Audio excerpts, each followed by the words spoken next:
Hey, and welcome into the Big Ten Huddle. I'm your host, JR. I've got a lot to talk about going on in the Big Ten. We have an NFL draft primer for you this evening, or if you're listening in the morning on podcast, we appreciate you listening there. We have an NFL draft primer for you this morning. It is the Big Jeff's Insights podcast here. A lot of data, a lot of stats, going back in history a little bit, but we're going to be looking at primarily the Big Ten picks by team and also looking at the Big Ten versus the SEC and the other conferences. How do they stack up? Is the gap closing? The SEC likes to tout all their picks, but is the gap closing? Is the Big Ten getting better?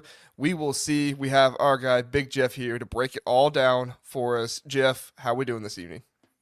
Doing great, JR. Very exciting. And, we are within the month of the big NFL draft, it becomes must-see TV. I think it's really melds well. College football fans anxious to see how their, favorite players, what teams they're going to end up with, where they're drafted. And then, of course, the NFL fans, right, that are all jacked up wanting their team to improve. So must-see TV for sure. Unique setting, April 24th through the 26th at Lambeau Field, home of the Green Bay Packers, of course. And Jerry gave a good review. What we're going to do is go through 10 years of data. We're going to compare the Big Ten to the other power conferences, especially the SEC, see how we're doing. Is things improving versus the SEC? We're going to look at some first-round picks as well, because those are more of your elite players, so they're very important. And then importantly, the second half, we're going to look at by Big Ten school, who's best at generating NFL draft picks. And we're going to see it by trends, all the Big Ten schools. And we're also going to look at the quarterbacks a little bit, because that's like the most important position on the field. So very excited for this. As always, or typically what I'm trying to do with this information, I create an article, as I've done here, and I posted today. So bigjeffsfootball.com. I have a detailed article. So all these tables that JR will be showing you during this podcast, it is in that article, and I have a detailed write-up of all the information, some of it similar to what we'll be reviewing here. So just bear that in mind. The other thing I wanted to say, guys, is as we go through this, we are really interested to hear what things, as we go through the information, are you really surprised about? I'll point out things that are surprising for sure, but we're interested to know what you guys think are pretty surprising, and just general comments are welcome as always as well. For sure. Yes, we are so glad to have everybody here with us. Your comments are a big part of the show. I remember I used to watch YouTube shows all the time, and I would comment and people would never address comments or bring them up or anything, and I thought, well, this is kind of lame. Why am I in the chat commenting? So it's one thing that we prioritize here. We do try to make sure you all get your comments pulled up, and if you have any questions, we do try to answer as many of them as we can. Let's see who is here with us, joining us so far. We have Jason O'Neill. It says Big Jeff is a great addition to the program. I agree, Jason. Thank you. Jason commented this early. Jason, we appreciate that. We appreciate Big Jeff being here with us. He is a great addition. John, good evening, everyone. Good evening, John. Thanks for being here. And here early as well, Pit Snipe Husker says, JR, Jeff, you're looking buff, fellas. How about that? Looking buff. Jeff, we did say people might be in to listen because of you and I with our pictures on the thumbnail instead of JJ McCarthy and CJ Stroud. I think Pit Snipe Husker is pointing out that could be possible with us looking buff. I'm feeling good. I got the gun show going here. You can't see it though, but if we had a wider shot of me, you'd see I got the gun show going on for sure. There we go. Always. All right, there we go. Jeff, I'm excited to get to this information, so let's go ahead and get right to it. Let's bring up Jeff's table here, as we always do, the data. Jeff, I'm going to throw it over to you. If you have an intro or anything, go ahead and do that, and then we're going to get to the picks by conference. Take it away, Jeff. Yeah, so I'm going to get into the little nuances of what's in these tables, because each table, we have multiple ones here. They follow a similar pattern. So once I kind of point out how they work and what these colors means, I won't have to repeat that. But you're seeing here, we looked at the last 10 years of NFL draft picks, right? And then put them into the conferences. Just so you know, the Pac-12 is all the information here is as if the four teams that came into the Big Ten we're still with the Pac-12. So I didn't, once we get to the team information, then I change that up and act as if the 4 schools from the Pac-12 were Big Ten all along. But here, the 2024 information, for example, for the Pac-12 world, meaning 43 were drafted in that green cell here. That means that includes UCLA, USC, Oregon, and Washington are all in that number for the Pac-12, right? So I didn't like change that up. And that's just so that we get a true apples to apples comparison. Same thing with Texas and Oklahoma. Texas and Oklahoma in here are in the Big 12 because when the draft happened last year, that's before those schools actually went into the SEC and before the Big Ten schools inherited the Pac-12 team. So hopefully that makes sense. Big Ten is in the blue row, you can see. And then the other thing to say is I have some, any cell colored in green means it's like really good data for that team, meaning they did well there. Anything in the tannish shade is not so good information. And I have that because we're going to highlight certain areas of this information as we go through it. So that just big picture here, looking at the table 1, which is on top. So there's both bad news and good news for the Big Ten. The bad news is the SEC is easily the best at producing NFL prospects. No one should be that surprised about this, but this really puts specific numbers to it. Last 10 years, 586 draft picks for the SEC across all 7 rounds, right? So they're generating 23% of all draft picks across the last 10 years. The Big Ten, though, the good news is we are clearly the second best. So we beat the ACC, Pac-12, and the Big 12. Those are the 3, 4, and 5s. So we're clearly the second best conference. 428 picks over the last 10 years, 17%. The other thing I just wanted to point out too, the last 4 years, that ratio of picks coming from the SEC and Big Ten is getting stronger. So the SEC and Big Ten, of course, everyone knows we're the strongest conferences. We have the most pull when it comes to things like TV revenues, et cetera. But the last 5 years, that's only getting stronger from a draft perspective. So if you combine those figures, for example, what is that? 42.6% in the last 5 years of draft picks come from the SEC and the Big Ten. That's really powerful. I mean, if you look at the ACC, they're clearly third. So in the last 10 years, 13.7% of picks came from the ACC, but that's down then the last 5 years, it's 12.6. Fourth is the Pac-12, 12.7% the last 10 years, but then it went down a little bit the last 5. And then really the last is the Big 12, 10.6% of picks coming from the Big 12 the last 10 years. That actually increased a little bit in the last 5 years. And the other thing to point out is the Pac-12 and the Big 12 did have 12 teams and we had 14, but really, that doesn't change the figures dramatically, right? The fact that a few conferences have more, that kind of holds here. So really, one of the things I am wondering though about this is the impact of the transfer portal. Maybe that will allow the Big Ten to close the gap some. I think you're seeing the ability of players to move quickly means they're going to be less patient to stay on the Georgia roster, the Alabama roster, wait till that starting spot opens. Now with the transfer portal, they're more going to say, hey, why don't I go to Purdue? Why don't I go to Rutgers? Why don't I go to Maryland and start right away? And then hopefully that player ends up being drafted from the Big Ten team. And that's where I think we could see, this is a theory, we could see improvement in these draft numbers. The other thing that needs to happen is better recruiting. And we're going to cover that in a different table. And we've covered that in a previous podcast. But, the SEC definitely is recruiting at a higher level, not surprisingly, than the Big Ten as well. But I think the Big Ten can improve from a recruiting perspective as well. Just a couple other things to note. If you look at that final row, so that's all the other conferences combined, row 6, other, right? One thing to notice, and I had highlighted in that light tan, the last 2 years, a lot less draft picks coming out of the non-Power 5. So only 44 draft picks outside of the Power Five in 2024. I mean, if you went back to 2020, there were 63, there were 73 draft picks outside the Power Five in 2018.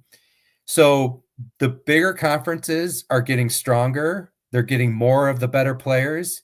You're going to see the gap between them and the mid majors get wider, I think. And I think some of that has to do with, NIL impacts, I would like to think the last 2 years, right?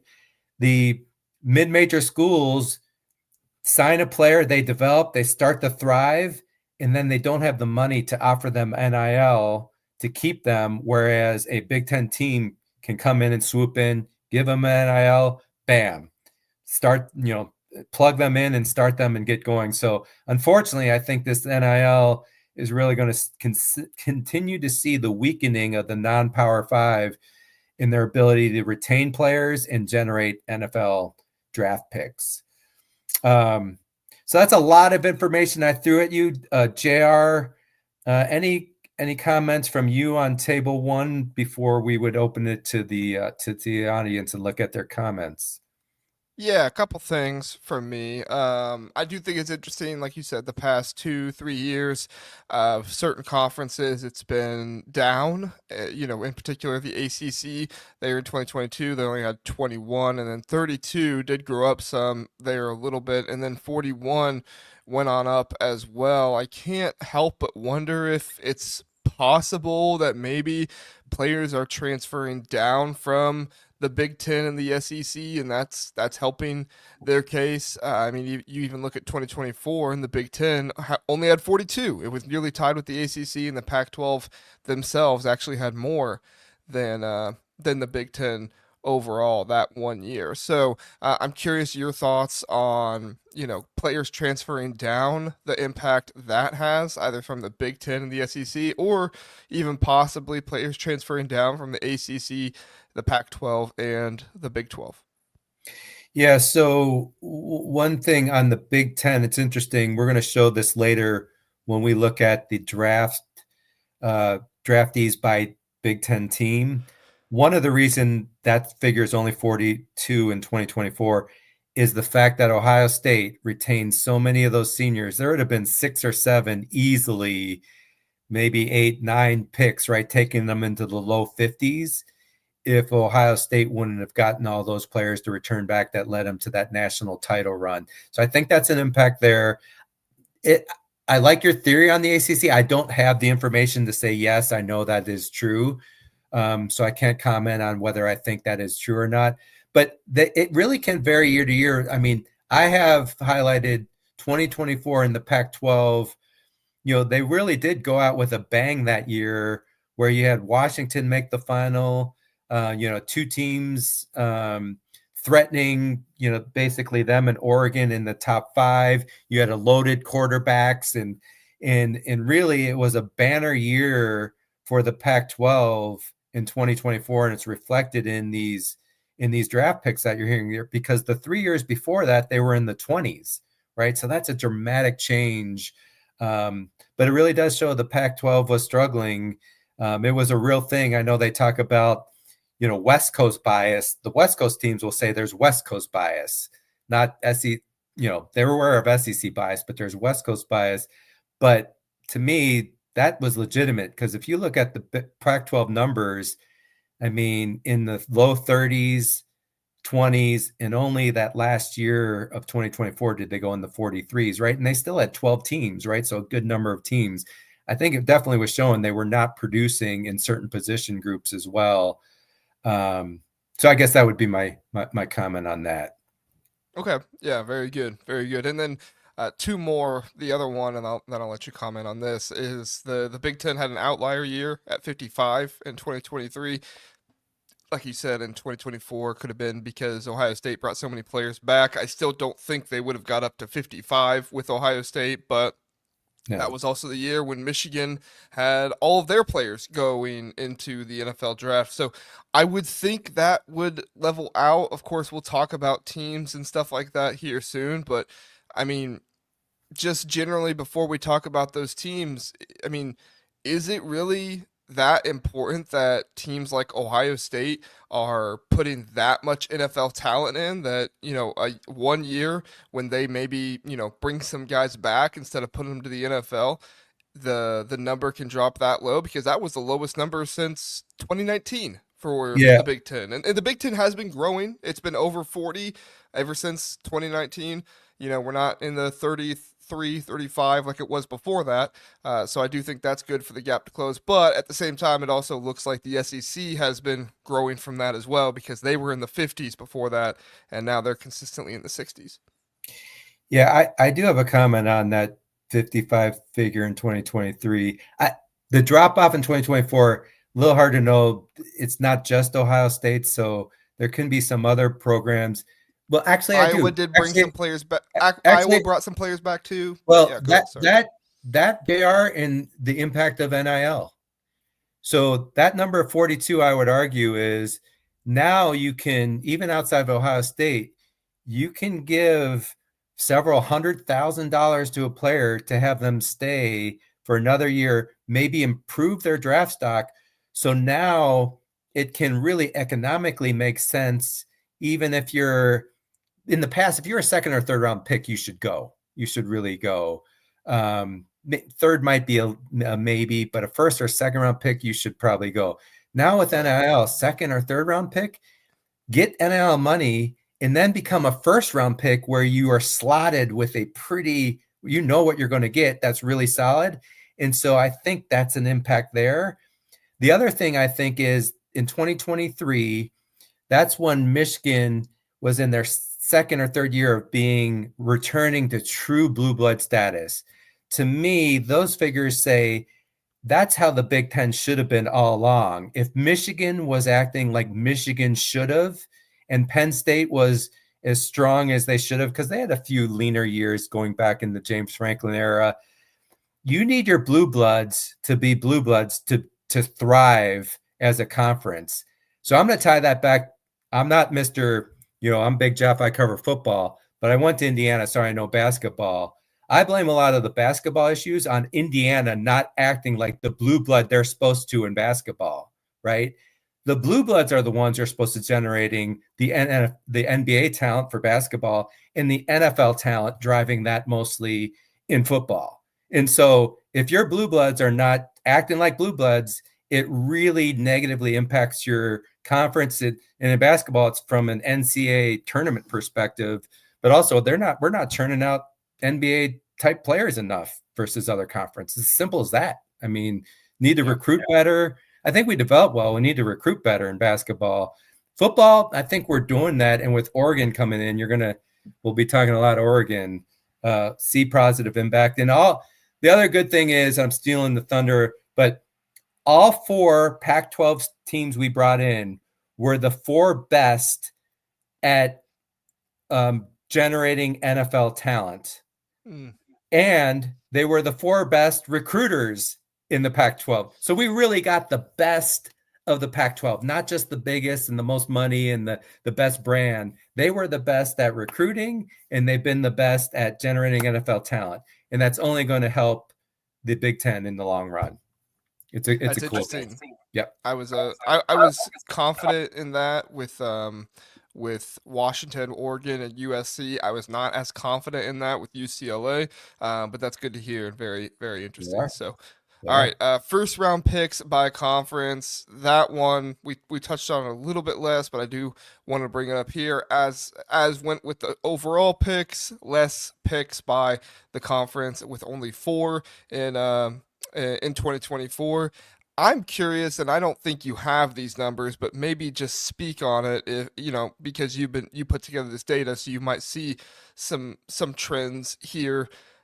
I would love to see the number of busts or players that didn't get a second contract that were first round Mm. picks from each of these conferences as well. Because I mean, I truly believe the Big Ten has more players that go to the NFL and are contributors on, NFL rosters and stuff like that, and there are less busts from them. I know a lot of people would say, oh, but look at Georgia and Alabama. Sure, but I think there are programs in the SEC that get propped up that their talent gets propped up because they're in the SEC and they say, oh, okay, let's draft this guy in the SEC. When in reality, that guy never belonged in, I shouldn't say never belonged in the NFL. He was not as good of a producer in the NFL as maybe an undrafted free agent from the Big Ten or a guy that went later in the draft that was from the Big Ten, something like that. I mean, do you have any thoughts with Bus and how So, that affects it? so I don't, because I don't have the data, but maybe JR, just from the fact that, what we just talked about, less of the people being drafted from outside the big conferences. Maybe it's because the NFL is experiencing those players have not been battle tested as much, pushed as much, and everything, and they turn out not to make it as much in the NFL, right? And I actually didn't review the bottom information, but it's only a few other things to point out. So Jerry, your theory there could hold, but it's certainly showing in fewer overall draft picks outside of the big conferences. You're seeing more draft picks in the SEC and Big Ten because, as we talked about, the 5-year numbers, the last 5 years, the ratio coming from the Big Ten and the SEC are increasing, and so that supports your theory. But I don't have the numbers specifically to show that. I did want to point out in this bottom, looking at first round draft picks, the reason I wanted to break that out, the first round draft pick, if you're a first round draft pick, you're an elite player. And elite players are difference makers. They're often the reason why you win a top 5 matchup versus another conference's team, right? They're the reason why you beat your rival. You need those difference making players. And the other thing to say is first round picks tend to be in marquee positions that are more important to winning, like quarterback, like defensive end, offensive line, defensive end, and cornerback. So quarterback, Mm-hmm. those are the marquee positions. Now, I don't have the data to show what percent of these are coming from those marquee positions, but we all know you can see the quarterback runs. Now you get the wide receiver runs. It's kind of nice. Running backs are coming into vogue a little bit more, but it used to be the case. You're a stud running back. You're a first round. That's not been the case anymore. But that's why first round picks are important, is just the ability to have those difference makers on the field in the vital positions that cause winning games. And actually the SEC, the numbers get even stronger for them as far as the percent of first round picks from the SEC goes up to 33% versus total draft picks was 23%. First round Mm. picks for the SEC goes up to 33%. And then the last 5 years, it even goes up more. The last 5 years, the SEC, 37% of first round picks are coming from the SEC. So they're still king. Now, there's good news for the Big Ten, though, JR. The percent of first round picks is also higher for the Big Ten than general draft picks, right? So Big Yeah. Ten is better at generating elite players than we are across all the other rounds. And it's only getting stronger. The last 5 years, 1 out of 5 first round picks are from the Big Ten. So that's improving. And we are by far the second best. Unfortunately, by far the SEC is first best at these, right? And then you can see the drop off here, folks. First round picks, the ACC is third best, Pac 12 is fourth best, Big 12 clearly the worst. In fact, pretty big drop off. That's the other takeaway here, by the way. The ACC and Pac-12 are pretty damn close together. I mean, they've been right there together. That intuitively goes with my perceptions, right? And now the Pac-12 is kind of no longer, Yeah. but the Big 12 was a big step back. So it's interesting. There's some arguments. This Big 10, are we going to? It's just kind of chaos and who's going to win it every year. And basketball becomes the strength for them. I don't know. But again, this tells the tale that in producing elite level talent, the SEC and the Big Ten are kings, and we're getting even stronger the last 5 years. So the trend is more. And the other thing that's going to mean is moving forward, the dominance of the SEC and the Big Ten is only going to continue to get stronger as we go forward. That's another big Jeff insight. So Jared, any other comments on the table Yeah. too, and we can open it up to looking at comments? Yeah, we got some comments from people in the chat, so we'll get to that, and then we can get to the next slide. Pit Snipe Husker says, "Wow, I had no idea the numbers were that damning. Yikes! They're getting better. They're getting better in some cases. We kind of addressed 2024, but yeah, the SEC is far and ahead better in the NFL, least the NFL draft. So, I mean, I don't have any argument against that. I argue a lot against the SEC. I don't have any argument against that. It is what it is." The Penn State guy says, F the SEC. They got embarrassed in the bowls. Right. Yeah, that's right. Draft them based on their bowl performance, and we'll see how many how many of them are first round picks. Question for you here, Jeff. Pitt Snipe Husker says, Jeff, so how do you think the 2025 draft numbers are going to look? More of the same. We're actually going to look at the 2025 draft numbers after that draft, but you can go ahead and Yep. give some thoughts on what do you think that's going to look like, Jeff? Well, first of all, I think the first round is going to look really good for the Big Ten. I mean, Michigan is going to put 4 or 5 first round draft picks. Ohio State, as loaded as they are, they're not going to have a ton of first round picks. I don't know, JR, what's the speculation? Like a couple at Maybe least, one or right? But two. maybe Yeah. 3 or 4. I think Maybe. it's good. It would have been a lot better if Penn State would have released the Hounds a little bit, but they're doing the Ohio State thing this year and retaining. So I think bottom line, first round picks, I think it's going to look good. And then overall, because Ohio State is going to put out a ton of players, I mean, we're talking 14 probably, something like that. I think the Could Big be Ten 15. overall figures are going to look great, actually, to Yeah, be honest. Yeah.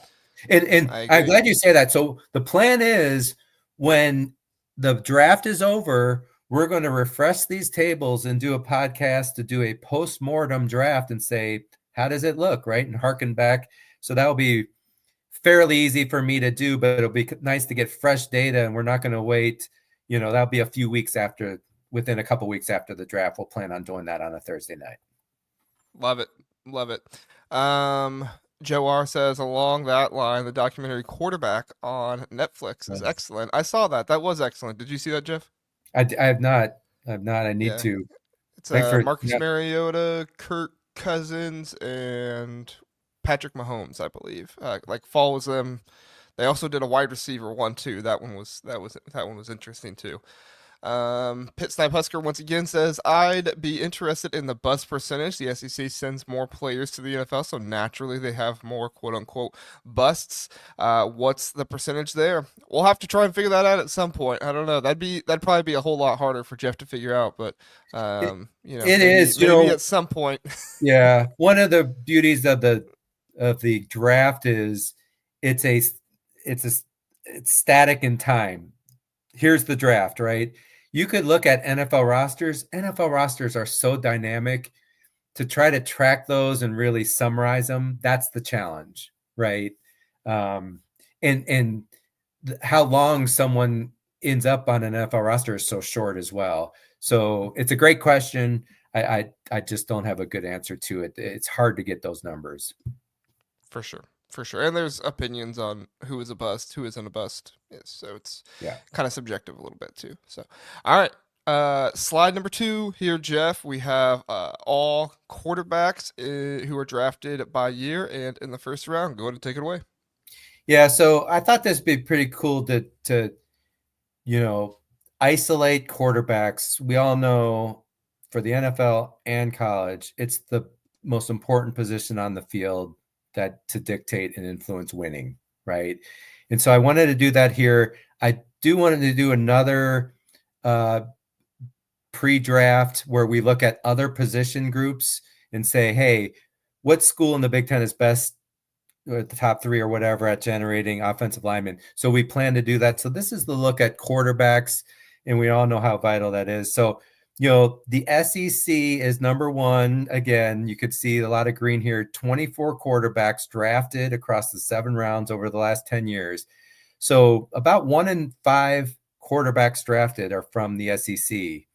The last 5 years, those numbers have even increased up to 30% the last 5 years in the SEC. So number 2, and this actually doesn't surprise me because the Pac-12 has been known as more wide open offenses, right? Not great defenses, not great running games. And that's reflected here. They're number two in quarterback generation, 20 over the last 10 years. So that's two per year on average. So about 18%. It did go down the last 5 years. So the Big Ten comes in a disappointing third at generating NFL draft picks, only 17 over the last 10 years. So less than two per year. That's 15% of the total. And it's even worse the last 5 years, only six picks total in the Big Ten the last 5 years. So this really kind of supports the reputation of the Big Ten. Like we have really strong defenses. We like to, run the ball. The infamous Big Ten West, of course, was completely offensively challenged because they didn't have the ability to consistently throw the ball. And the data really kind of backs that up here, to be honest here. It's disappointing that it's only third. The ACC comes in fourth, and the Big 12, they're both at 14 each. And then, outside of the top five, 1 in 5 outside of the Big Five conferences for quarterback draft picks is pretty impressive, actually, I find, for the other conferences. So they're pretty good at that. And then just looking at table 4, that's first round draft picks. So again, these are who's producing elite prospects at the quarterback position. This is huge, I could tell you, because when you think about wanting to win a national championship and really being a playoff team, this is where if you don't have that really good quarterback, and the better that they are, the more likely you are to be able to break through and actually make the playoffs and do something and maybe even win a national championship. So here, the Pac-12 and the ACC are tied with the most first-round quarterback draft picks over the last 10 years with 8 each. And again, I'm giving some of the details to the folks just listening to the podcast, of course, while maybe, cutting the yard, which I like to do, listen to Zach and JR while, doing the laundry. SEC comes in third, and then the Big Ten, only 4 first-round draft picks over the last 10 years. 3 of them are Ohio State quarterbacks. We have Dwayne Haskins from 2019, Justin Fields from 2021, and of course, CJ Stroud from a couple years ago. JJ McCarthy was the first round pick for Minnesota, of course, last year. So only 4. So really, that's a problem child, right? That if the Big Ten wants to make bigger inroads against the SEC, getting better quarterback play, whether it comes from the transfer portal or recruiting, is a must-have. It only makes sense Ohio State, making playoffs during this time period, right? Will Howard is going to get drafted. He's not going to be a first-round pick, but he's going to be up there. And, of course, J.J. McCarthy, Michigan won the national title. Without him at quarterback, they don't win the national title. I know how great their defense was. They ran the ball. They weren't winning it without J.J. McCarthy as the quarterback. They barely beat Alabama, but they did beat them. They were one drive away from not getting that done. And McCarthy played really well in that game, just outstanding. So, Yeah. definitely need better quarterback play here. Just final comment before I turn it to you, JR, for comments. This is where Penn State comes in, right? Drew Aller, right? Potentially a first-round pick this year, but if he plays like a first-round draft pick this next year, Penn State could win the Big Ten. They could finally beat Ohio State, and who knows? Maybe they win a national championship. But if he's not playing like that, it just speaks to how important that position is. JR, what any comments, surprises on this? Yeah, the elite quarterback conversation is very interesting to me. Zach and I were talking a little bit about it on the last episode when we were talking about the system QBs and how Drew Aller was labeled a system QB and stuff. And I think it's really interesting how, yes, you do need good quarterback play to, generally be a good team. There's some teams in the Big Ten that get away with that, and other teams nationally that get away with that as well. Typically, they have a very strong defense or some kind of running game that can help handicap that. But you know, the past what 4 or 5, I guess it'd be 4 because Stetson Bennett won it twice. The past 4 national championship QBs only one of them was a first round pick, and that's JJ McCarthy who went 10th, and there were some people that were speculating if he belonged there. He was the fifth quarterback taken, or fifth or fourth, one of those two. Or no, he was the fourth because Bo Nix was drafted after him. But he was, excuse me, he was the fourth quarterback picked in that draft. Yeah. So as far as I'm concerned, I don't think you need a first round quarterback to win the national championship. I think before it was really helpful. You go back and look at, Trevor Lawrence, Joe Burrow, those guys like Jake Coker, I think was probably one of the only ones, and Cardell Jones. Those were really the only ones before 2020 that won a national championship that weren't first round picks, I believe. But now seems to be kind of, the normal thing for that to happen. And even JJ McCarthy, who was a first round pick, it's not like he was Joe Burrow or anything like that. He was excellent on third down, made really good decisions, but he wasn't Yeah, that's Mr. a good point. Yeah. Yeah, I So mean, yeah, I think it's fair to say you need high level quarterback play. And if you don't, you need to have some characteristics where you're super strong strengths in certain areas, which I'd say Michigan definitely had. Those Georgia teams, of course, were just off the charts defense and then right. other positions. But I hear you. You raise a good thing. It wouldn't be proper to say you have to have that to win it all, but it certainly helps, right? I do think Yeah. even like Clemson in their heyday, they had that elite quarterback, right?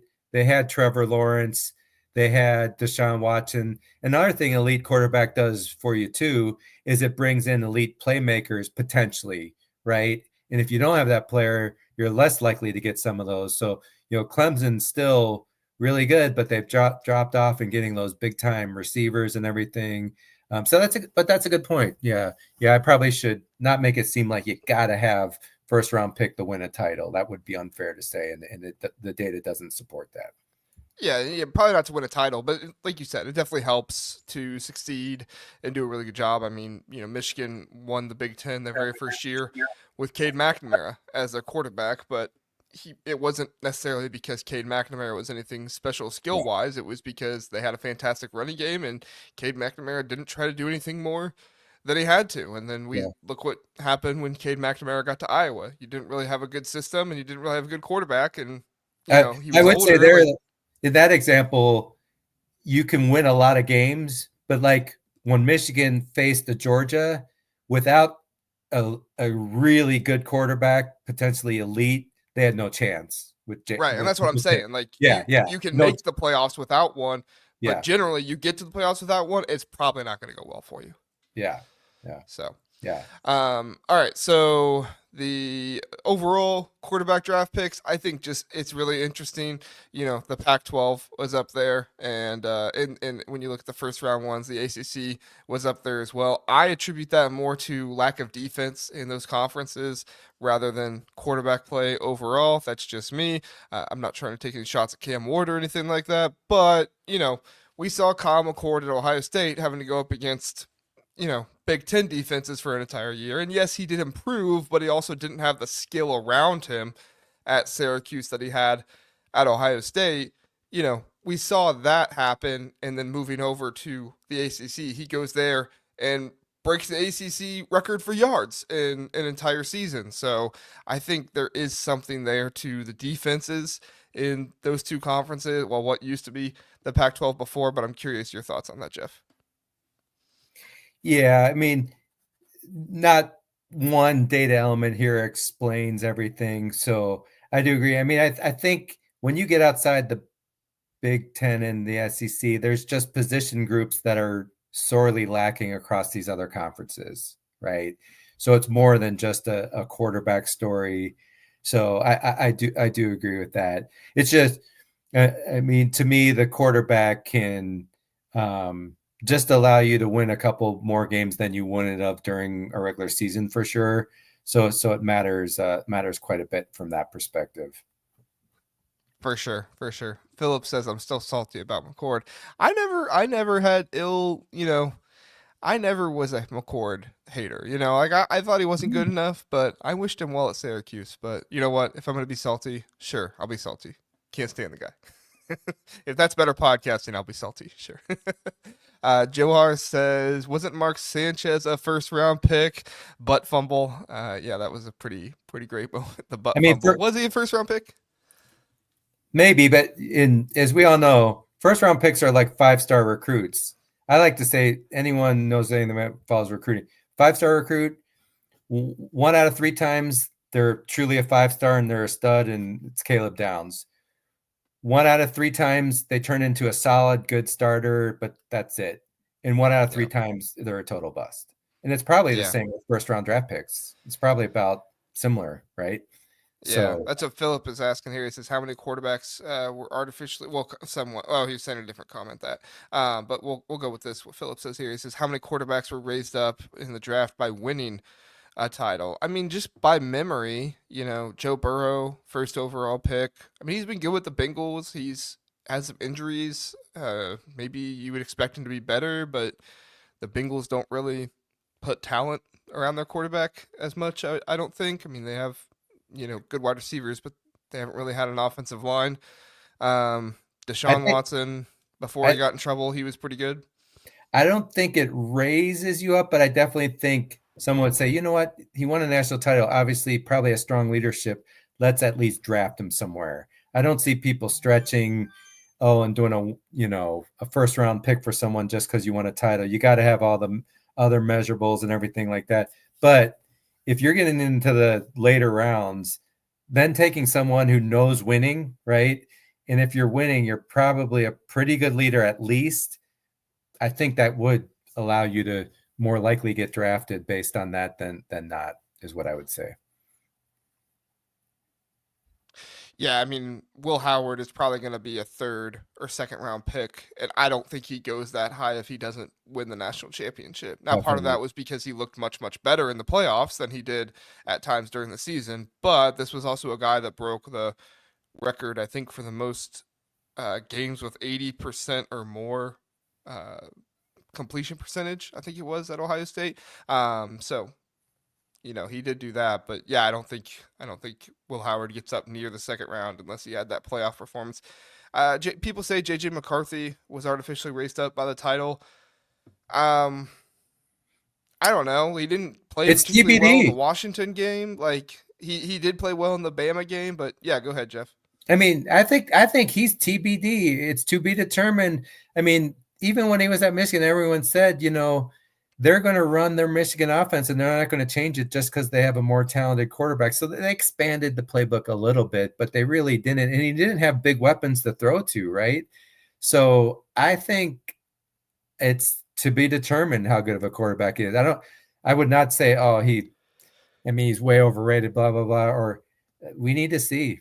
I mean, he didn't really have a chance to really show what he had from, going after big statistics perspective.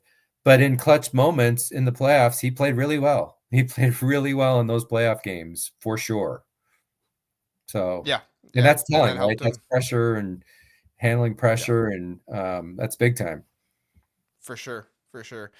Philip says Bennett. I think he's talking about Stetson Bennett. Yeah. I don't think he was propped up at all. He was what, a fifth round pick? But he got drafted.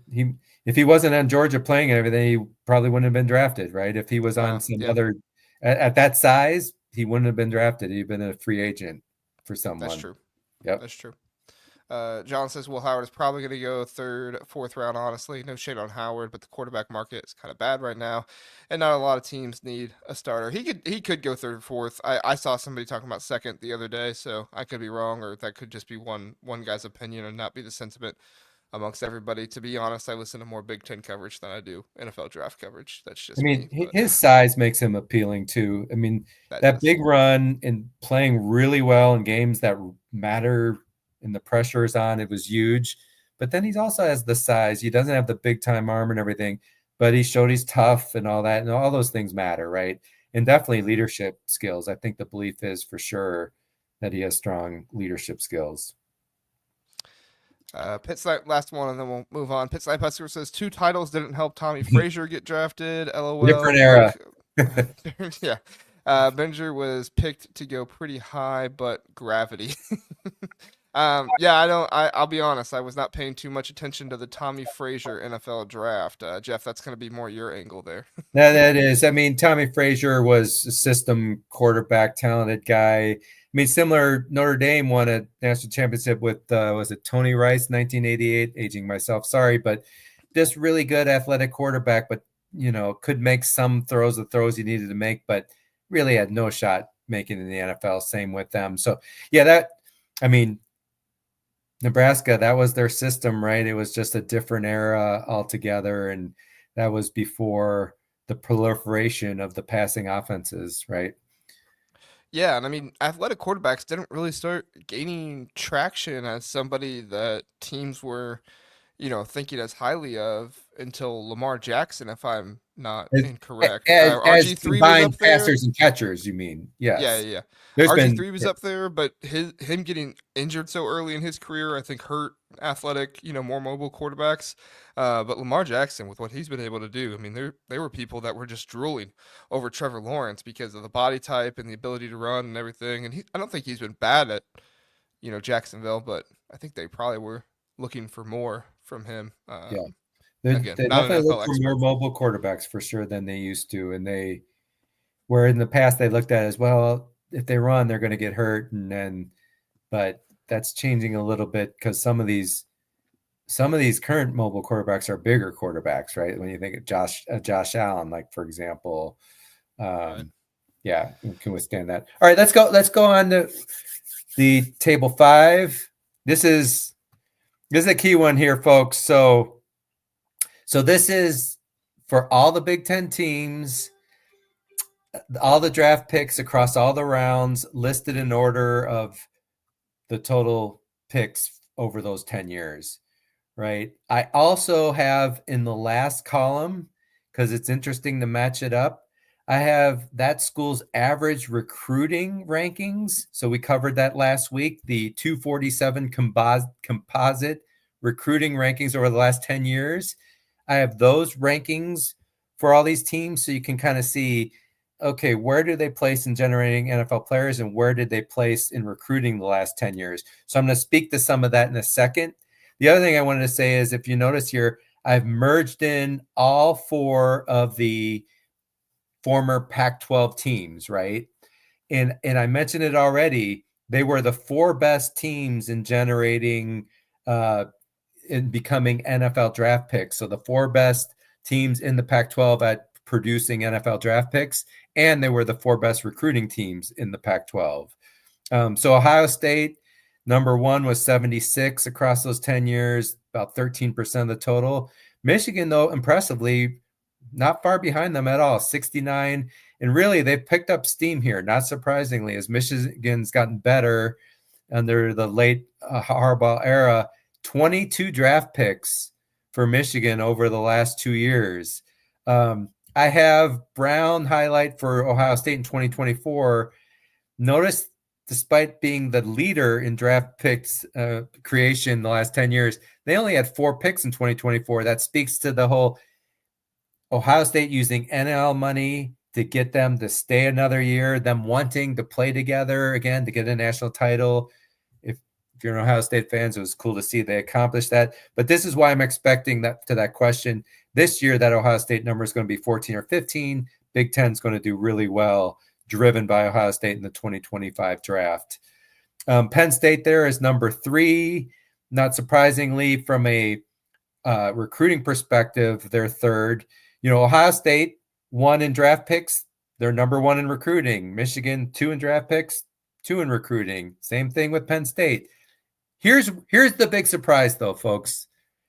Washington, 4th best in the Big Ten, if you considered them over the last 10 years, at generating NFL draft picks. 44.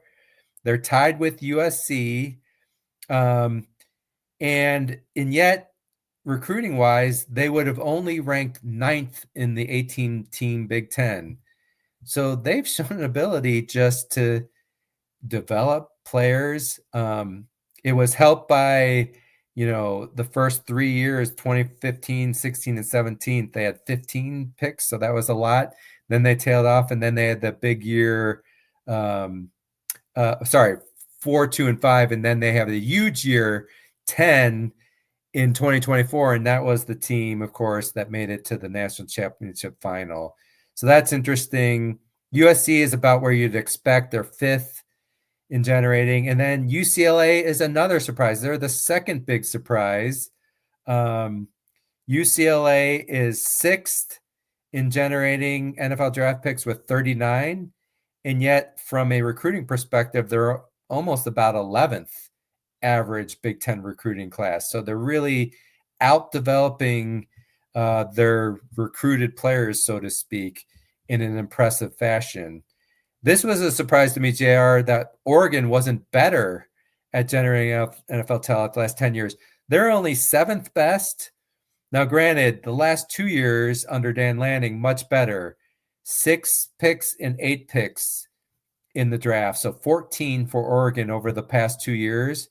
So much better. But, from a recruiting perspective, I apologize. Actually, Oregon was second in the Big Ten in recruiting over the last 10 years, if you were assumed they were in the conference the whole year. So they were better than Michigan, second to Ohio State, and yet only, seventh best in producing NFL talent.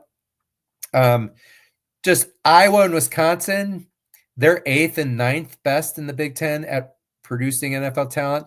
One thing impressive, and I have it highlighted in green, just every year having at least 2, 3, 4, 5 draft picks. Very steady, very consistent. I think part of that is they recruit well certain marquee positions like offensive line, right? We know there's plenty of offensive linemen in there, even some defensive linemen. Wisconsin has the linebackers. Iowa definitely has the defensive backs that tend to go in the first round as well. So it's impressive for those two Midwest schools. Then you get into kind of like more of the middle of the pack where it's kind of hit and miss. Illinois is 13th best only in the Big Ten, 19 draft picks over the last 10 years. But the effect of Brett Bielema, the last 2 years, 8. So 8 of their 19 draft picks have come from the last 2 years. They're only the 15th best at recruiting in the Big Ten, or average 15 ranked in recruiting. So Illinois, a developmental program that hadn't been doing well in development, Bielema is getting that done now, it looks like. All right. Sorry, Husker fans. We always have to go negative on them, but the data just reflects negative. What can I tell you? The big disappointment on the downside, we pointed out some positives. Nebraska. They've only had 18 total draft picks the last 10 years. Ohio State's going to come close to that this year with draft picks. That's 3% of the Big Ten total. That is pathetic. They're averaged about 7th ranked in the Big Ten in recruiting. So they've actually recruited pretty well, even under Scott Frost. But they haven't, a combo of developed players. They've probably lost. I know they've lost some transfer portal players as well. But just a huge disappointment and unacceptable, frankly. Kind of embarrassing for Nebraska to be that bad. Just a couple to point out here before I'll turn it to JR for his comments. The bottom of the barrel, Indiana and Rutgers, both schools with only 11 picks over 10 years, so a little over 1 per year. Indiana, which is my school, the last 2 years, 0 picks, like none. It's incredible. I mean, Tom Allen had that really successful year in 2020, went 6-2. Some felt he should have went, made it to the 14 playoff or whatever, and yet couldn't parlay that into draft picks. Had some players leave like Michael Penix, and despite 1 or 2 good recruiting classes, just didn't parlay that into anything. So just really, really poor. For the Big Ten to get better as a conference, they've got the Blue Bloods now acting like Blue Bloods now that Michigan has had their act together. Sherrone Moore needs to do his part, though, and show that he's a good coach and maintain that. They're recruiting better, so that's the good news. Penn State is acting like a Blue Blood. We need Nebraska to start doing that under Matt Rule. But the middle of the pack teams, your Marylands, Illinois, Minnesotas, need them to get, continue to get better at development, to help close that gap with the SEC. So JR, to hand it to you, we have one more. We'll look at the first round picks next, but before we do that, let's stop here and get your comments. Yeah, I'm gonna bring up a couple things. We have some good comments in the chat I want to get to, and we don't want to go too far over an hour in this episode because some people see the podcast, and if it's over an hour, they don't listen, and we want them to listen. So we're gonna do our best. Oregon is interesting to me. Third there, third 3.4. That would make them third in the Big Ten in average. No, second in the Big Ten in average recruiting ranking over the 10-year period. It was good. They propped themselves up a little bit more the past 2 years with Dan Lanning, like you said. Actually, over Ohio State. Ohio State's fourth in the past 2 years in the Big Ten. That's kind of crazy. In the past 2 years, but like you said, they're going to get propped up a little bit more with some players this year. So I'm sure that will change. Maryland, I mean, this just kind of it just kind of points out what I've been talking about with Maryland for a while now. Maryland can bring in talent, but they just don't. They don't produce talent. I mean, Maryland is essentially the antithesis of Iowa, to where Iowa doesn't bring in the best classes in the world, but they overachieve and they develop players and do that. Minnesota was interesting to me, to being tied with Maryland, but again, Minnesota has a much lower recruiting ranking, even that of Iowa, so that kind of makes sense there. But yeah, I mean, overall, this is very interesting stuff. UCLA, props to them. More draft picks over the last 10 years than Oregon. Washington, I don't think they get enough credit for just how good of an NFL factory they are, especially this last year, putting 10 guys in. And you look at the stats, that's basically what they did too, right? They brought guys back, and they went to the national championship. Weren't able to take down Michigan, but Washington's had some really good coaches. I mean, Chris Peterson. So that early stuff for Washington, that's Chris Peterson developing, those players. And then DeBoer, of course, wasn't there long, but so they've had really good coaches there driving a lot of that. Well, and then even UCLA, as much as they bash Chip Kelly, I mean, that was in the Kelly years where he's doing 3 and 2 and 6 picks in 2022. That was Chip Kelly's people. He may not be recruiting that great, but he knew how to develop players for sure. Yeah. All right, got good comments, so we'll bring those up. Philip says NFL draft watch party. Philip, when I first saw that, I thought, it's way too long. But then I got the idea. Maybe we'll do that, and maybe I'll bring on guests the entire time. Maybe we'll have Jeff on for a little bit, have Zach on for a little bit. Maybe get Eric and casual Big Ten. Maybe I'll do that. Let me chew on that a little bit more. But that's an interesting idea, Philip. Let me chew on that a little bit more. He also says coaching changes probably cost Oregon some draft picks transferring away early. Couldn't transfer until recently with the Mario Cristobal, right? I think that probably did affect 2022 there. Well, yeah, that would have affected 2022 there a little bit. But overall, they had Mario Cristobal for 3 or 4 years? Who'd they have before that? I'm forgetting off the top of my head now. Before that, they had a guy for like one year, I thought it was. It wasn't Willie Taggart, was it? Yeah, Willie Taggart. Yeah, it was Willie Taggart. That's right. Cristobal was there 2019 to 2020. Sorry. Yeah, Cristobal was there like 2019 to 2022, 2-ish. Yeah. Yeah.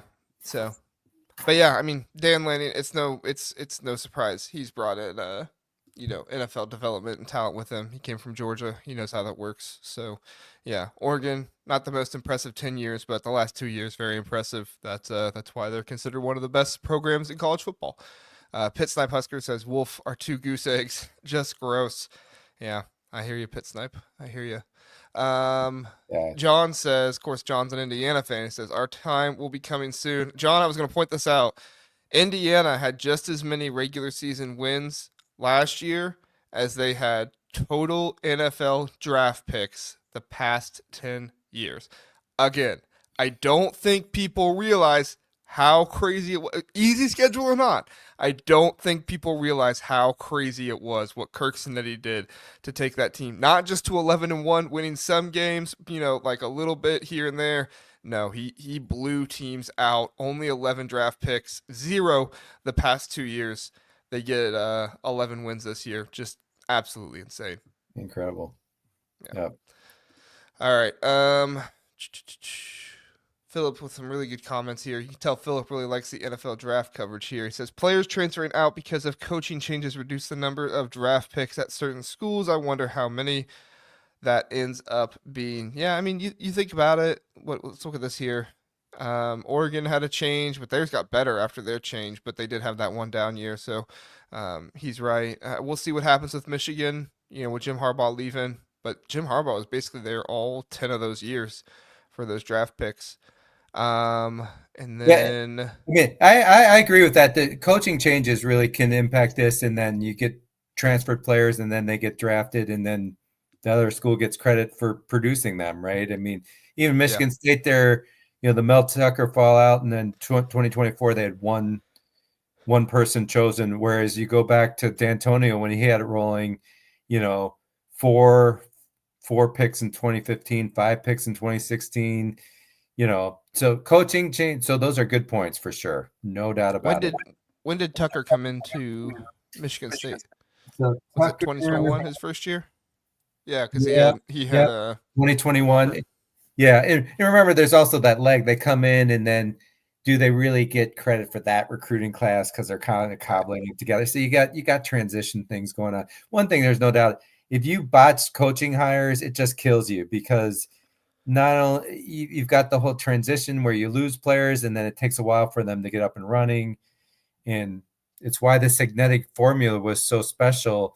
It wasn't just bringing in transfers; it was having coaching staff that all had been together, and so you can hit the ground running and establish a For sure. culture. Yeah, For sure. Yeah, and Luke Fickle's gonna have a good draft class year this year if he because he's went down. Well, not really with the three because they had a 3 year before that, but yeah, in terms of the other yeah. stuff, yeah, they went It'll down be a little it'll bit be there. fun to plug in the new figures after 2025, and like we said, we're going to do that. After the draft for sure. I think John's a little salty now. He says, speaking of UCLA, maybe Lato, or however you pronounce that. I'm terrible with names. We'll actually do something this year for the Colts. Yeah, John, if you want to talk about the Colts, it's going to be a very sad podcast for me. So, last one here from Philip, and then we'll move on to the first round pick. Says, I can't trust Michigan to keep it going. I think that's interesting. I think that Sharon Moore is going to benefit this year from the 4 first round picks, but yeah, I mean he's gonna have to keep it going. I will say, typically teams don't put out like a ton of draft picks a bunch of years in a row. Even look at Ohio State; they had 9, 10, 10, and then they had 6. So even they have a drop off. So Michigan's going to naturally drop off after this year in 2026 draft, most likely. I wouldn't use that as an indicator for Sharon Moore yet, though. Yeah, I would give him till 2027, see what kind of developer he is, and see what kind of guys he can put out there, especially with the coaching change thing, like we talked about, right? Guys can leave. Who was that safety that went to Alabama? Was it Sab? I think it was. yeah, yeah. Um, Kian. he yeah, so that kind of stuff happens. I guess I would just say don't judge Michigan by 2026 overall. Maybe wait until 2027 to see what Sherrod Moore does with him then. But it is an interesting comment there, Philip. So any thoughts on that before we move on, Jeff? Yeah, I would just say any one year, don't get it. 2 years in a row, it looks real bad for school. That's where you might get concerned. One year, because what you said, JR, is exactly right. Things can kind of jump up and down. And if anything, sometimes not having strong draft picks one year could mean, oh, good, we're actually returning. Some players decided to return who probably could have been a draft pick. That phenomenon exists for sure. All right, let's Yeah, go to the last totally table, agree. folks. This Last one. is first round picks. Again, this is out of the elite players that are being produced here. If you're a first round pick, not surprisingly, Ohio State leads the charge, 22 first round picks over the last 10 years. So a little over 2 per year. And that's almost a quarter of the total. Washington, there they are, surprise again. They're second in the Big Ten in generating first round picks the last 10 years, helped by the three from 2024, but nonetheless, they still are pretty steady there. And we talked about their recruiting not being that high. Michigan's third there with 10, UCLA fourth with 9, Oregon fifth with 8. And those for Oregon, 5 straight seasons of one first round draft pick. So that's pretty good. I mean, Iowa really done a good job. Kirk Ferentz has actually picked up steam. His recruiting's getting a little better. I know some Iowa fans talk about him retiring. He's actually coaching better the last 5 years than he was the prior 10 to that. I can tell you that based on the numbers, for sure. Penn State, maybe a little disappointing, only 7th. I just want to highlight, low light here. Indiana, Rutgers, and Nebraska, 0.0, as they pointed out, Dean Wormer in Animal House for the Bluto's GPA for those of you that know. 0 draft picks for those 3 school first round draft picks. That is horrible. I can tell you as an Indiana fan, they have the longest streak of any Power 5 conference of not having a first round draft pick, not had one since 1994. Indiana hasn't had a first round draft pick. It's horrible. And then Purdue. And you say that as somebody that graduated from Indiana, people, okay? All right, don't be calling Big Jeff a hater. He graduated from Indiana. Okay, go ahead, Jeff. I'm not a hater. I mean, that's 4 years after I graduated from Indiana to show you how old I am. But then we have a lot of school, Purdue, Illinois, Minnesota, not much better. 1 first round draft pick, right? And now Minnesota, they've produced picks. They're just not producing elite, but they're not recruiting elite players either. So not that surprising. And then you can kind of see your middle players, not surprising. Michigan State, Wisconsin, Maryland, 3 or so. But this needs, again, to battle the SEC. The Blue Bloods need to do their blue blood type things and lead the charge. But we need to see better numbers from these middle and lower tier Big Ten schools if we ever have a chance to really close that gap with the SEC. Yeah, I think maybe next time, Jeff, I don't know if this would be too much to do, but maybe next time if you could, instead of the recruiting 10-year average rank on this chart, maybe how many 5 stars those teams had on average by year. I think that would be really interesting. I think Ohio State probably has at least 2 or 3 averaged per year. I remember in, what was it, 2022, I think they had like 7 5 stars or something crazy like that. Yeah. I think it depends on what you look at. Yeah, it's a good question because this chart would look uglier than this one as far as Ohio State having the vast majority of the 5 stars. I'll do that sometime. I don't know when, but because that is that difference maker that is just going to cause you to win those games. And I am an Ohio State fan too. I knew going into playoffs when they talked about comparing Ohio State to whatever team, I'd be like, yeah, but they don't have Caleb Downs. They don't have Jeremiah Smith. Those are unicorns. And unicorns in games like that do special things that cause special results and you win those games. It's just the way things work. So yeah, that's a good thought there, JR. Yeah, for sure, for sure.